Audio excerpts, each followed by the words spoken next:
नमस्कार दोस्तों, कैसे हो आप सब लोग। आशा करता हूँ आप सभी ठीक और अच्छे होंगे। मैं हूँ आपका अपना दोस्त वीरेंद्र खजूरिया और आप देख रहे हैं in depth.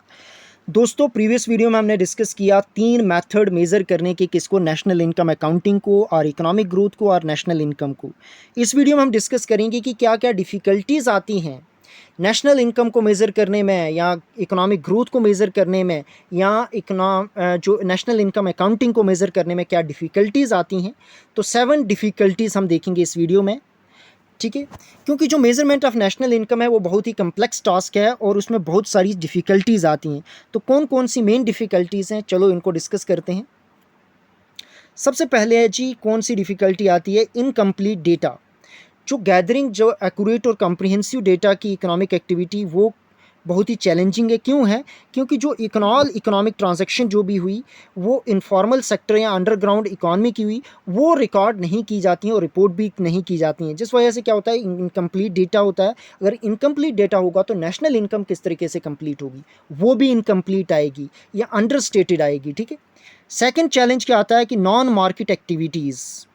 National income measure करता है मार्केटेबल ट्रांजैक्शंस को ही, बट ये कैप्चर नहीं करता नॉन मार्केट एक्टिविटीज़ को, जो हाउस होल्ड प्रोडक्शन में वॉलंटियर वर्क आ जाता है या इनफॉर्मल एक्सचेंज आ जाता है। उनका भी कंट्रीब्यूट तो होता है सोसाइटी की वेल बीइंग में, बट उसको एक्सक्लूड या अंडर एस्टिमेट किया जाता है नेशनल इनकम कैलकुलेशन में। तो जिस वजह से भी एक्यूरेट नेशनल इनकम किसी की भी कंट्री की सामने नहीं आती है, ठीक है, क्योंकि वो सिर्फ मार्केट एक्टिविटीज़ को ही काउंट करता है, ठीक है। थर्ड डिफिकल्टी क्या है, treatment of income generated by foreign firm. एक इशू निकल के आ जाता है, एक प्रॉब्लम निकल के आ जाती है कि जो भी फॉरेन फर्म अगर ऑपरेट हो रही है किसी कंट्री में, तो उसकी जो इनकम जो है, वो जो प्रोडक्ट नेशनल इनकम वो किस कंट्री की होगी, ठीक है।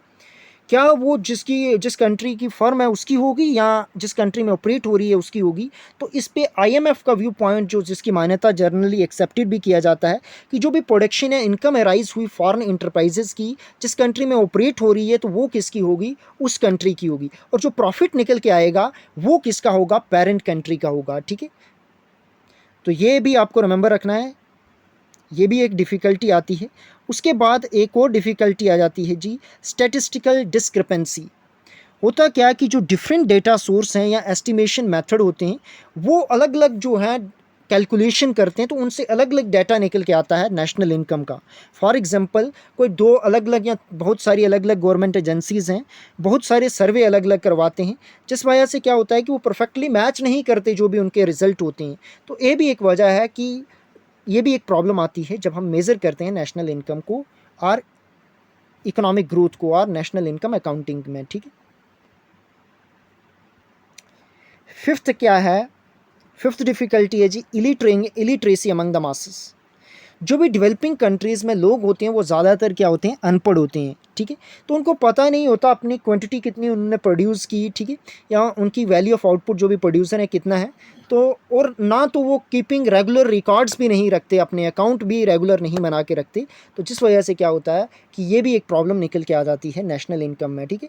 तो एक एक्यूरेट नेशनल इनकम हमें नहीं मिलती है। टाइम लैग भी है, ठीक है। मोस्ट इंपॉर्टेंट ये भी एक डिफ़िकल्टी आती है, वो है टाइम लैग। होता क्या है कि जो भी नेशनल इनकम के डेटा निकल के आते हैं वो ज़्यादातर देर में आते हैं, वो रियल टाइम एस्टिमेट नहीं बताते, जिस वजह से क्या होता है कि जो करंट इकोनॉमिक ट्रेंड होते हैं वो नहीं बताते। तो ये भी एक डिफ़िकल्टी आती है नेशनल इनकम की। और जो भी इंटेंजिबल एसेट और नॉन मार्केट वैल्यूज़ हैं उनको भी नहीं बताता है नेशनल इनकम, ठीक है। यहाँ बहुत डिफ़िकल्टी आती है उसको मेज़र करने में, चाहे वो इंटेलेक्चुअल प्रॉपर्टी राइट्स हों, ह्यूमन कैपिटल हो या इन्वायरमेंट को मेज़र करने में, तो नहीं हम कर सकते हैं, बहुत दिक्कत आती है। तो ये भी एक डिफ़िकल्टी है, जिस वजह से जो नेशनल इनकम कैलकुलेट होती है वो अंडरस्टेटेड रहती है, ठीक है। तो ये थे 7 difficulties to measure national income और नेशनल इनकम अकाउंटिंग और इकोनॉमिक ग्रोथ। तो आज की वीडियो यहीं होती है एंड। वीडियो कैसी लगी, वीडियो अगर इन्फॉर्मेटिव लगी तो इस वीडियो को ज़्यादा से ज़्यादा शेयर करें, लाइक करें, कमेंट करें, क्योंकि कमेंट से ही हमें मोटिवेशन मिलती है हम नेक्स्ट वीडियो लाएं या नहीं लाएं। अगर आपने अभी तक हमारे चैनल इन डेप्थ को सब्सक्राइब नहीं किया है तो पहले इसको सब्सक्राइब कर दें, और फर्दर अपडेट के लिए आप हमारे साथ हमारे टेलीग्राम ग्रुप को भी ज्वाइन कर सकते हो। उसका लिंक मैं आपको डिस्क्रिप्शन में दे दूंगा। अगर आपने पहले वीडियोज़ नहीं देखी हैं तो प्ले लिस्ट में जाकर उनको भी देख सकते हैं। वीडियो अपने अंत तक देखिए, उसके लिए बहुत बहुत धन्यवाद। Thank you for watching this video.